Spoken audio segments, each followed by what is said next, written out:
A number of countries have updated their travel advice to the United States in the wake of a crackdown on immigration by the Trump administration. Travelers have reported being detained at the U.S. border even though they had valid travel visas. Germany updated its travel advisory for the U.S. this week after a number of its citizens were detained at customs and then deported.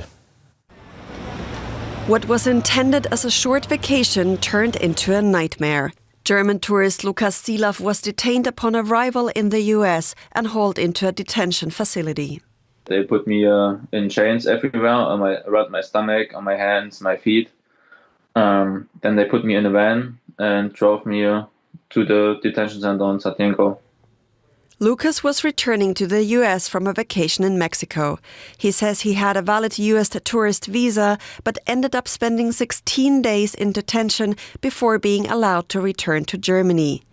And his arrest is part of an apparent trend involving temporary visa holders and visitors being detained by US border officials on their way into the country.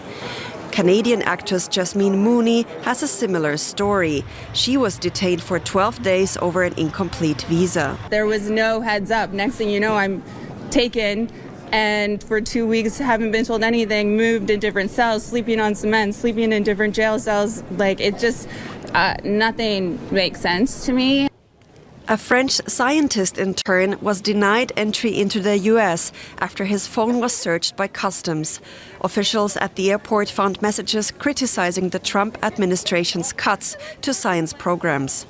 All deportees say they did not violate US immigration policies nor commit any crimes. The incidents follow heightened immigration enforcement under the Trump administration. The White House says it's removing known immigrant criminals. The president is using every lever of his executive authority and his constitutional authority within the bounds of the immigration laws of our country to ensure that our streets are safer for law-abiding American citizens. And this administration is focused on detaining, arresting, and deporting illegal criminal aliens.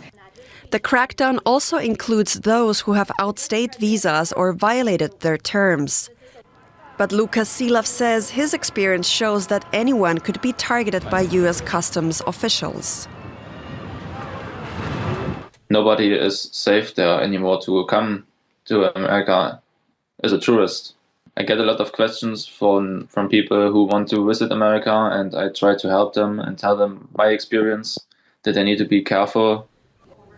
Immigration attorneys have now begun advising people to ensure their social media profiles are free of criticism of the US administration to increase their chances of entering the country.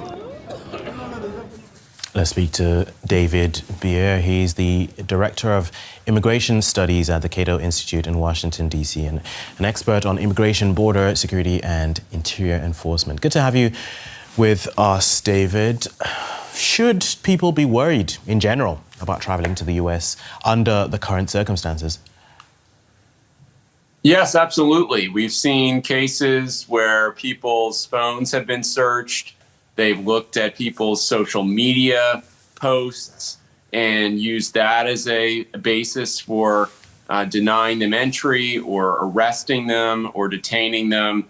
So there is real concern here in the United States about people who are traveling back, who were here and are trying to re-enter the United States, as well as people who are trying to reunite with family members who are abroad. All of those people should be concerned, should take proactive effort to make sure that they are not on the radar of this administration in any respect. If you look at what is happening in the United States, Customs and Border Protection, immigration and customs enforcement agents are under incredible pressure from the White House to increase detentions, arrests, and removals by any means necessary. And that means no one is off the table, including people who are entering the country legally, who have valid authorization to enter the United States. If there's any pretext whatsoever for denying them entry and detaining them and arresting them and deporting them, this administration will absolutely seize that opportunity.